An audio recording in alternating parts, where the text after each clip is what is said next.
Hi, it's Katrina. Number 10. A Mother's Embrace.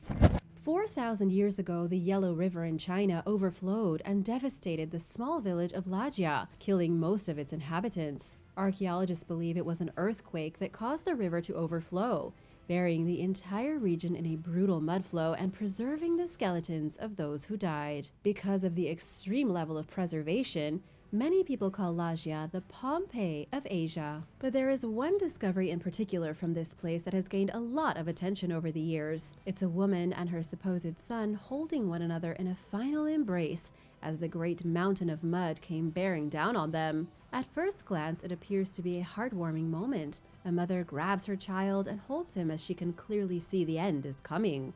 There is nothing left to do but wait for the tragedy that would petrify them. The archaeological site has been excavated since 1999 by archaeologists with the Chinese Academy of Social Sciences, as well as some other groups.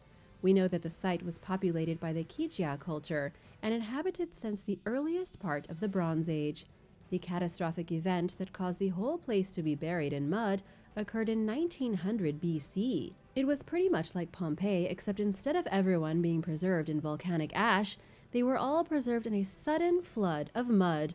But as for the mother and her child, DNA actually proved that the two were not directly related. They may have been distant relatives, maybe an aunt and her nephew, but they weren't officially mother and son. Some archaeologists have even theorized it could have been the child's nanny. Their story has since been lost, but whoever they are to each other, it's a precious moment preserved in history. Number 9. An ancient love story.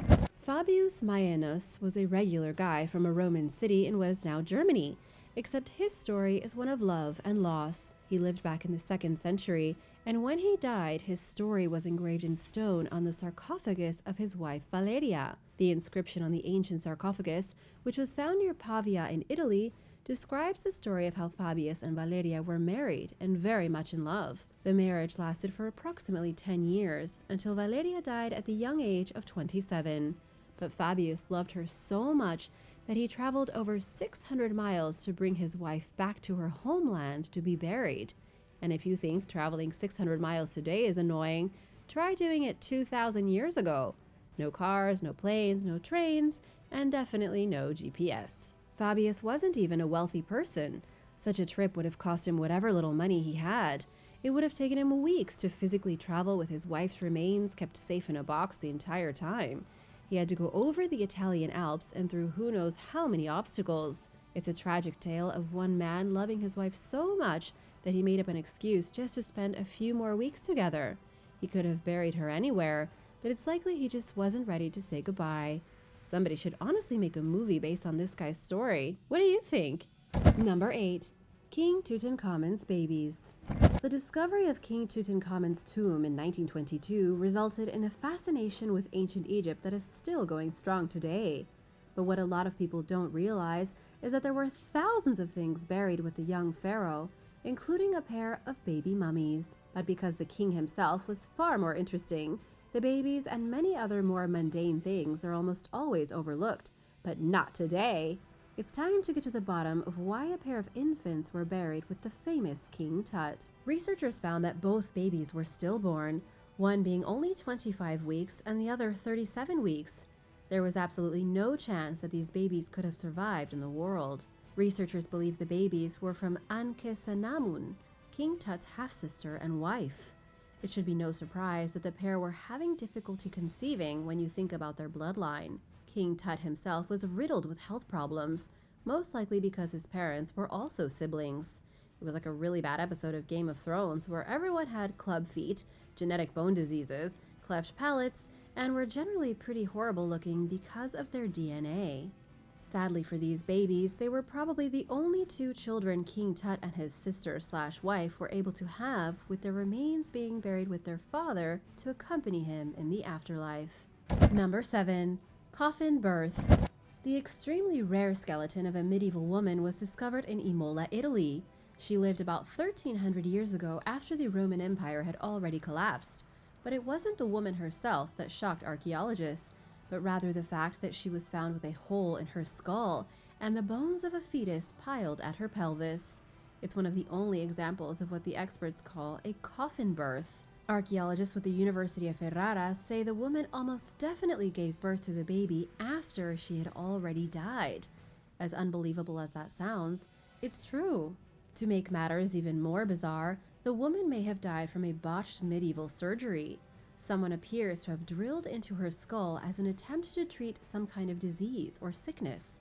But this failed and the woman died, with her fetus still in her womb. At the time, she was 266 days pregnant. They must have put her in a coffin and then buried her underground very quickly, because the baby was born not long after. Number 6. A soldier's letter. Archaeologists have recently discovered a letter dating back 1,800 years. The letter is a powerful ancient text, not some sort of religious text, but a personal letter written by a young Egyptian soldier named Aurelius Polion. Experts say he was probably a volunteer in a Roman legion serving abroad, hundreds of miles from his home in a foreign land. The letter was written in Greek, with Aurelius telling his family that he's desperate to hear from them and that he's going to put in a request with his superior to make the long journey home. After such a long time, he just wants to go home to his family. The letter is addressed to his mother, his sister, and his brother. Aurelius says that he hopes all three are in good health and asks the gods to keep them safe. But then things get even sadder. He goes on to say that even though he continuously writes to them, he never receives any reply and thinks that his family has forsaken him. He's worried because although he knows that they have received his letters, they have never written back.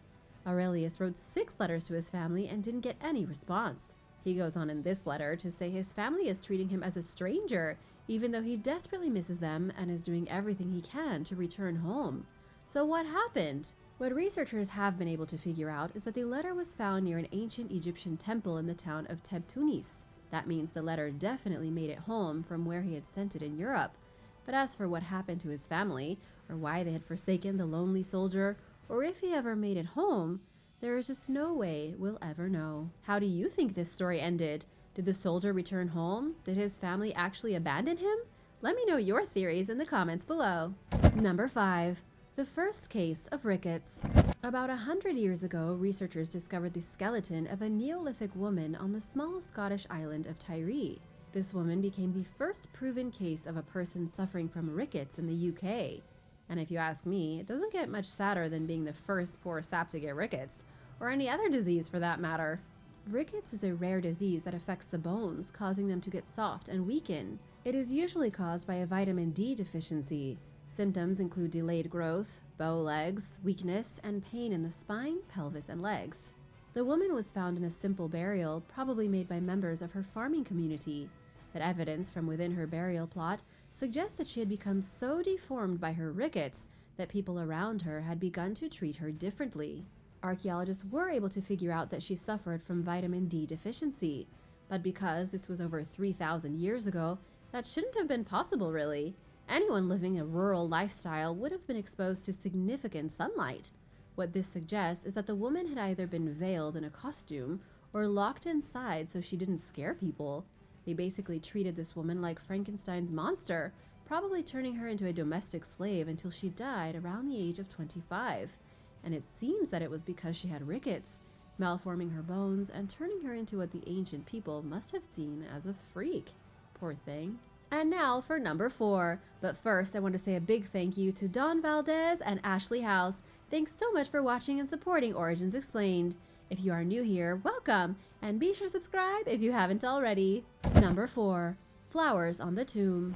19,000 years ago, somebody decorated a dead woman's burial plot with flowers. This woman is known today as the Red Lady. Her burial plot was found inside a cave called El Miron in Italy in 2010. She is unlike any other Paleolithic woman ever discovered. The reason is that back in those days, over 15,000 years ago, people weren't buried in the same way they are now. This woman was privileged enough to be given a tombstone and a fully fledged human burial at the very back of the cave in a special side chamber. People were almost never buried in caves on purpose. Their bodies were just kind of left in the dirt, or maybe left in a shallow hole in no particular place. But according to Lawrence Guy Strauss from the University of New Mexico, this woman was buried elaborately inside the cave, in an area where people were actually living. People would have had to see the Red Lady's grave every time they came home to their cave dwelling. Nobody really knows why the Red Lady was given such an honor, but whatever the case, she was very special. Somebody, perhaps her lover before death, continued to place small yellow flowers on her grave after her passing. Enough flowers decorated her grave that all these years later, researchers found the fossilized pollen. Whoever she was in life, her death was so sad that it seems to have devastated her entire community. Number 3. Buried lovers. 3,000 years ago, a woman was buried alive so that she could accompany her husband into the afterlife. It's hard to say if this is romantic or downright tragic, maybe both. But in any case, a man and a woman were found locked in an everlasting embrace in a Ukrainian grave. Autopsy experts believe it would have been impossible for the woman to have her body placed in such a position if she was already dead at the time of her burial. Instead, they believe that she chose to die alongside her husband.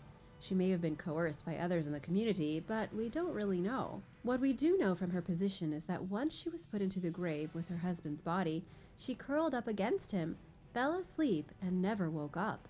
She may have consumed a poisonous drink just before getting into the grave, meaning she likely didn't suffer. And even if she did suffer a little bit, clearly the heartache she was feeling at the loss of her lover was far greater. Number 2. The dutiful Roman soldier. A marble gravestone was found in an ancient dump at the Roman town of Olmus, located in what is today Bulgaria. The marble gravestone tells the rather strange and sad story of a Roman legionary from the 1st century AD.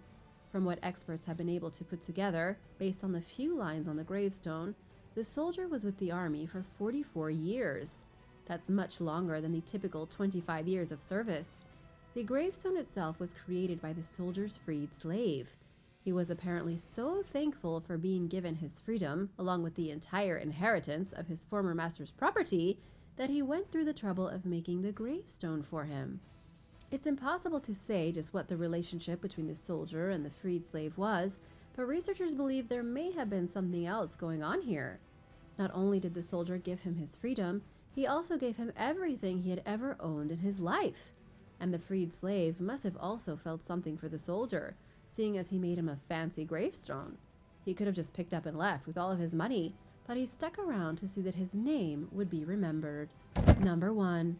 The Lovers of Valdaro. The Lovers of Valdaro were found inside a Neolithic tomb in the small village of Mantua in Italy.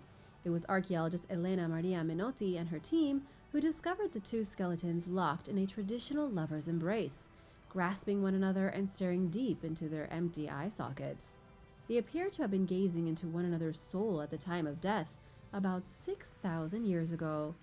Scientists had placed them in their early 20s because their teeth were still fully intact. Initial analysis of the skeleton showed no sign of violence, and in fact no obvious cause of death. Scientists can't seem to figure out how these lovers died, and seemingly at the same time. It could have been that they were buried alive.